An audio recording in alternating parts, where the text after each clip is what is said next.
जो वेटेज एक ऐसी इंपॉर्टेंट पैरामीटर होता है हमारी स्टडी के लिए, जो अगर हमें मालूम हो, हमारा माइंड सेटअप होता है कि जो चैप्टर्स हम पढ़ने वाले हैं वो हमारी कितना इंपॉर्टेंस रोल प्ले करते हैं।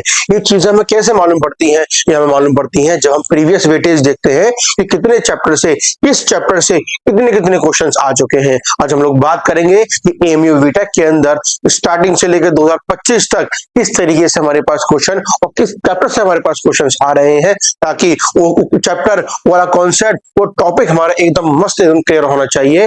जिस वेटेज से, जिस चैप्टर से हमारा वेटेज अच्छा आ रहा है। अब हम यहाँ बात करेंगे कि स्टेप बाय स्टेप हम यहाँ पर चर्चा करेंगे, हर चैप्टर की बात करेंगे कि किस चैप्टर में, किस ईयर में कितने क्वेश्चन नंबर ऑफ पूछे गए हैं। तो यहाँ पर आओ स्टूडेंट्स, जैसे मैं आपको बोलूं कि 2025 में जरा देखो और पीछे हल्का पीछे आते रहो, यहाँ पे वेक्टर्स में से कोई क्वेश्चन नहीं आ रहा है।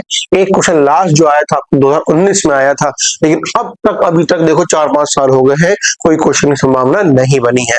इसी के हिसाब से तुम्हें काम करना है। इससे मेरी बात सुनना कि यूनिट एंड डायमेंशन, जो यूनिट एंड मेजरमेंट जो बच्चों वाला चैप्टर है, इसको तो तुम्हें हर हाल में करके जाना है, चाहे क्वेश्चन आए या ना आए। क्लास में पहले बता दिया था कि इसके बिहाफ पे, डायमेंशन के बिहाफ पे हमें काम करना बहुत आसानी हो जाता है कि हम जो ऑप्शंस लिखे होते हैं डायमेंशन के बिहाफ पे, हम अपने ऑप्शन को पहचान लेते हैं और काम हमारा आसान हो जाता है। तो देखो, अभी ट्रेंडिंग में तो इसको नहीं है 18 के बाद से क्वेश्चन ना आए हो, और जरा देख लो भाई, क्वेश्चन भरे पड़े हैं एक एक, और अभी जो 2025 में हमें क्वेश्चन मिले हैं वो 2 क्वेश्चन मिले हैं, और दोनों क्वेश्चन देखोगे बहुत ही आसान है, विद इन 3 सेकंड्स तुम क्वेश्चन सॉल्व कर दोगे, ठीक है ना। तो यही अभी जो वेटेज है, इसी के हिसाब से थोड़ा थोड़ा हमें काम लेकर चलना है कि भाई कहाँ पे कितना वेटेज आ रहा है। तो चीजें थोड़ी इंपॉर्टेंट होती हैं, तो हमें ध्यान रखनी है ना। अब हम बात किसी करें मोशन स्ट्रेट लाइन की बात करते हैं। अगर मैं बात करूं 2022 की, अरे भाई साहब 2021 की, देखो 2019 की, सब जगह देखो 6 क्वेश्चन, 3 क्वेश्चन, 3 क्वेश्चन, मतलब ऐसा कोई ईयर नहीं है जहां पे नंबर ऑफ क्वेश्चन की संभावना। अगर हम एवरेज लेके चले, इसका ओवरऑल एवरेज लेके चले, तो देखो मोशन इन स्ट्रेट लाइन का 2 से 3 क्वेश्चन का मैंने देखो एक कोने में एवरेज भी लिख दिया कि इस साल या हर साल एवरेज कितना क्वेश्चन आ रहा है। तो याद रखना बच्चों, सबसे हाईएस्ट वेटेज कौन लेके चलता है? ये मोशन इन स्ट्रेट लाइन। 2 से 3 क्वेश्चन का एवरेज दिया है मैंने इसको, है ना। तो अच्छा चैप्टर है और बहुत ही मजेदार चैप्टर है। जिसके हम कॉन्सेप्ट पढ़ते हैं, बहुत ही मजा आता है कि बॉल ऊपर गई, बॉल नीचे आई, बहुत मजा आता है इसके अंदर। तो अब हम किसकी बात करते हैं? मोशन इन 2 डायमेंशन की बात करते हैं। लेकिन अब इसका जो मेन दिल था, जिसको मैं बोलता था प्रोजेक्टाइल मोशन, तो उस पर भी क्वेश्चन नहीं आए थे बीटेक के अंदर, क्योंकि सारे क्वेश्चन जो पूछे जा रहे हैं कहाँ से आ रहे हैं? वो 1 डायमेंशन से। तो देखो 4-5 साल से कोई भी एक भी क्वेश्चन तुम्हें यहाँ पे दिखाई नहीं दे रहा होगा। कब आए थे? 2020 में। जैसे डायमेंशन में इसमें 19 में आना चालू, उस 19 में आया था लास्ट, लेकिन इसमें 20 में लास्ट क्वेश्चन आया है। इसलिए मैंने इसको जो रैंक दी है 0 से 1 क्वेश्चन की ही रैंक दी है, क्योंकि अभी क्वेश्चन ट्रेंडिंग में नहीं आ रहे हैं। तो कहने का मतलब क्या हुआ? जो चैप्टर्स पढ़े हैं, सबसे ज्यादा मेहनत तुम्हें किस पे करनी है? डायमेंशन पे और मोशन इन स्ट्रेट लाइन पे। किसको मिला के? इन चारों को मिला के। अब आगे चलते हैं। ये हमारा पूरा का पूरा काइनेमेटिक्स खत्म हुआ। अब डायनामिक्स की बात करते हैं, एनएलएम की बात करते हैं। जरा देखो 2023 में क्वेश्चन देखो कितने आए बच्चों? 4 क्वेश्चन आए। 2023 में आपके पास 4 क्वेश्चन आए, तो उसको मैंने 0 पे नहीं लिखा गया, उसको मैंने एवरेज दिया है 1-2 क्वेश्चन आने की संभावना अभी भी है। तो मैंने क्या कर दिया, इसको अभी भी 1-2 क्वेश्चन तो भैया लेकर चलो। एनएलएम, डब्ल्यूईपी, ये ऐसे चैप्टर होते हैं जहां पर क्वेश्चन बनने की संभावना ही होती है।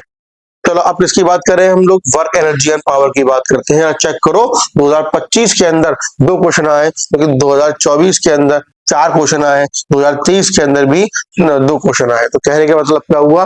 अभी ट्रेंडिंग वाला टॉपिक चल रहा है, 2026 में भी 2 क्वेश्चन तो हमें सब मिलने की संभावना पूरी है। बात समझ में आ गई? तो कभी मैंने मार्किंग अभी दी है, प्रीवियस ईयर को जो दी है, तो अगर मैं यहाँ पे 1-2 बोलूं या इसको मैं 2 से 3 बोल दूं, तो ये कोई पता नहीं होगा, उसको लेकर चलना।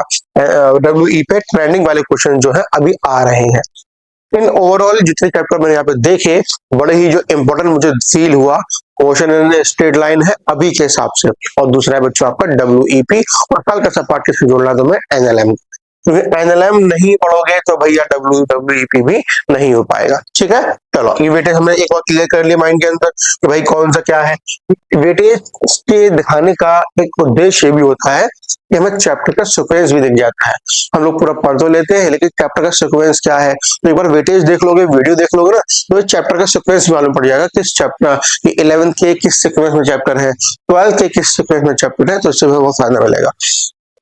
अच्छा देखो यहाँ पर आते हैं, बात करते हैं बच्चों किसकी, सर्कुलर मोशन की, है ना।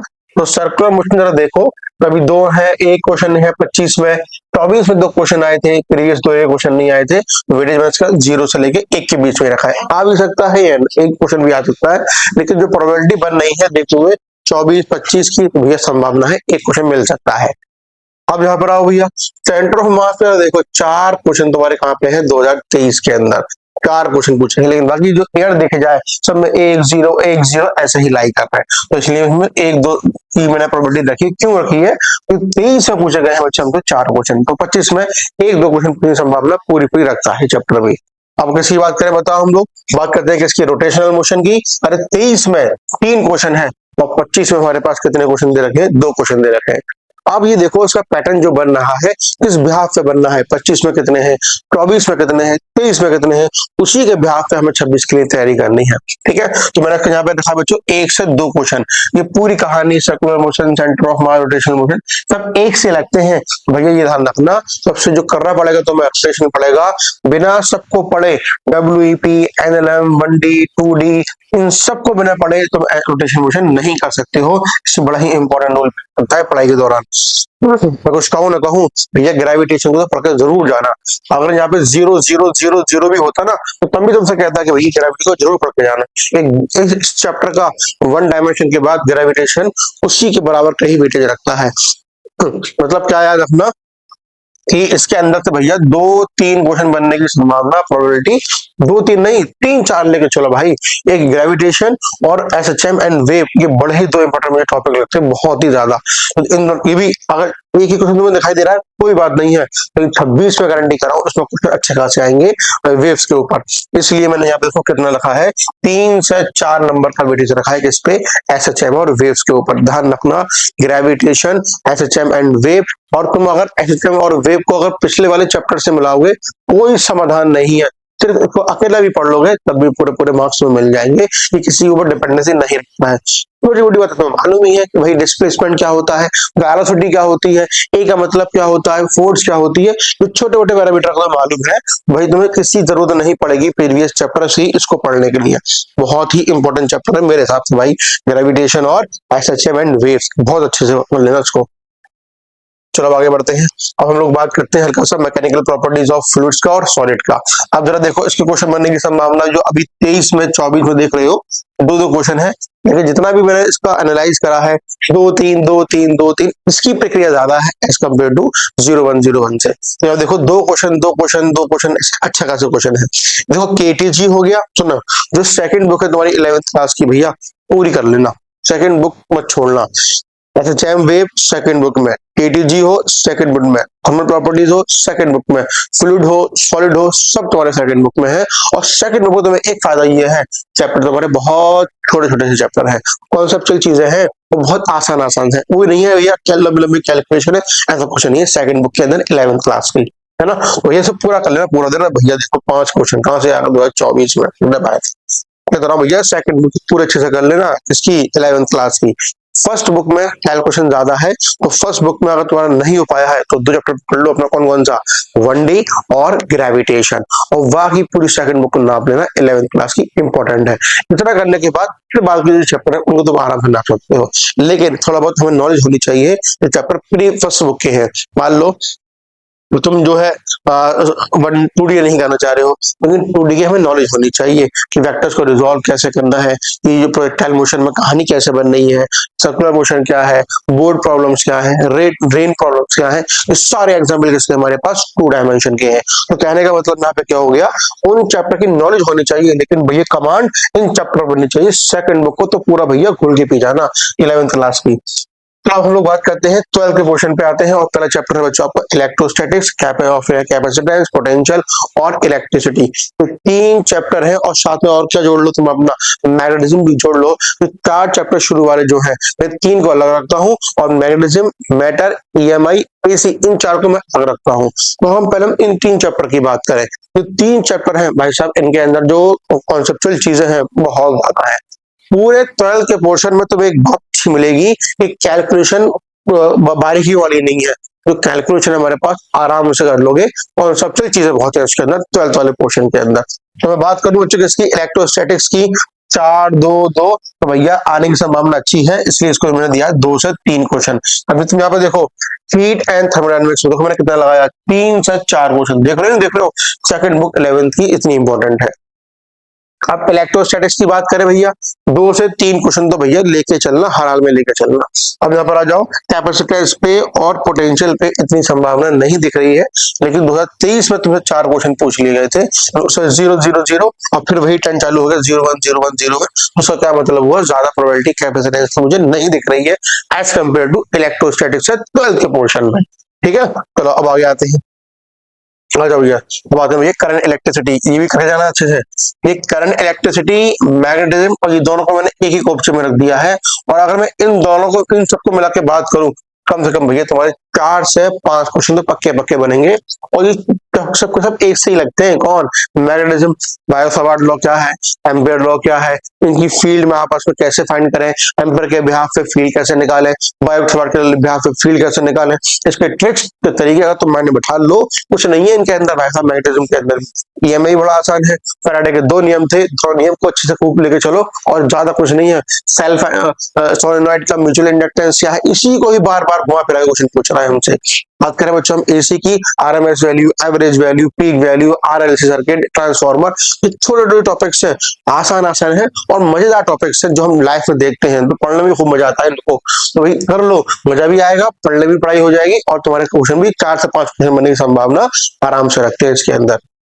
चलो बच्चों, अब किसी बात करें, इलेक्ट्रोमैग्नेटिक वेव, बहुत छोटा सा चैप्टर है, लेकिन देखो ना 4 क्वेश्चन लेकर आया और जब क्वेश्चन उठा के देखोगे भैया सिंपल सिंपल क्वेश्चन है, फॉर्मूला लगा दो आंसर आ गया, फॉर्मूला लगा दो आंसर आ गया, ऐसे क्वेश्चन दे रखे हैं जिसके ऊपर EMW के ऊपर। अब बात करें भैया रे ऑप्टिक्स की और वेव ऑप्टिक्स की, मैं दोनों को कंबाइन लेकर चलूं तो भाई रे ऑप्टिक्स की हम बात कर रहे हैं तो सीक्वेंस बहुत कम दिखाई दे रहा है, सारा सीक्वेंस कहां डाल दिया इसने, वेव ऑप्टिक्स पे। पहले मैं क्या करता था बच्चों को, रे और वेव को कंबाइन लेके चलता था, लेकिन अब मैंने ये साल ही बोल दिया कि रे ऑप्टिक्स को बस नॉलेज ले लेना अच्छी तरीके से और उसी नॉलेज को कहां डाल देना अपने वेव ऑप्टिक्स के अंदर, उस पर तुम्हें काम करना है। वेव ऑप्टिक्स में बहुत फायदा है, 4-5 मोटे मोटे टॉपिक है हमारे पास, डिफ्रैक्शन है, इंटरफेरेंस है, पोलराइजेशन है, IDSE है, इनको अच्छे से कर लेना है। इनका जो कॉन्सेप्ट है उसी के बिहाफ पे बच्चों वेव ऑप्टिक्स में क्वेश्चन आ रहे हैं, इसलिए मैं क्या नाम दिया, 2 से 3 क्वेश्चन बनने की संभावना फुल है इसके अंदर। देखो ना 3 4 देख रहे हो स्टार्टिंग में क्वेश्चन, हो सकता हो वेव ऑप्टिक्स में इस बार भी अच्छे क्वेश्चन आएंगे हमारे पास। अब बात करें बच्चों किसकी, डुअल नेचर ऑफ लाइट की, तो डुअल नेचर ऑफ लाइट आसान है, तो संभावना वही है 1-2 क्वेश्चन की जैसे चल रही है और प्रीवियस में तो ऐसे ही है। मॉडर्न फिजिक्स में जो थोड़ा जो इंपॉर्टेंट रोल प्ले करता है, 4 चैप्टर है मॉडर्न फिजिक्स के अंदर, dual nature, atom, nucleus, semiconductor. तीसरा वाला था न्यूक्लियाई वाला, उसको पकड़ लेना, न्यूक्लियाई वाला इंपॉर्टेंट है, ध्यान रखना चीज को। न्यूक्लियाई में ही एप्लीकेशन है चीजों के ऊपर, न्यूक्लियाई के अंदर ही फॉर्मूले अच्छे बने हुए हैं और न्यूक्लियाई के अंदर ही कॉन्सेप्चुअल चीजें ज्यादा है बेसिक बनाने के बाद। तो जरा देखो 5 क्वेश्चन निकाले तुमसे कब 2024 के अंदर, 5 क्वेश्चन तुमसे कब निकाले 2020 के अंदर, बाकी 1-2 चल ही रहे हैं। तो इन सब में से जो 4 में से इंपॉर्टेंट है बच्चों आपका, वो न्यूक्लियाई है हमारे पास। 4 ही पढ़ लेना, 4 ही आसान चैप्टर्स है हमारे पास। चैप्टर इतनी मुश्किल नहीं है जितनी बच्चों ने बना रखी है। और ध्यान रखना, जब से 100 नंबर का पेपर हुआ है, 3-4 साल तक जैसे पेपर अभी आया था 2025 के अंदर, बच्चे बड़े खुश थे, पेपर अच्छा आया है। इस साल पेपर आसान आएगा, ध्यान रखना, इस साल पेपर आसान आएगा। क्यों आसान आएगा, जब ट्रेंड चेंज होता है ना, तो एमयू के अंदर पेपर को हम थोड़ा हल्का लेकर चलते हैं। 3-4 साल तक पेपर आसान आता है और उसके बाद अपना जैसे नॉर्मल था वैसे नॉर्मल हो जाता है। आई होप बच्चों ये वीडियो आपके लिए हेल्पफुल रही होगी और थोड़ा आपको नॉलेज हुआ होगा कि चैप्टर का सीक्वेंस क्या है, किस चैप्टर से कितने क्वेश्चन आ रहे हैं हमारे बीटेक के अंदर। तो सर आराम से इसको देख लो और जो कमेंट हो, कोई और प्रॉब्लम हो बीटेक के रिगार्डिंग या BSc पैरामेडिकल किसी चीज के रिगार्डिंग कोई कमेंट हो तो आप जरूर बताइएगा। Thank you students.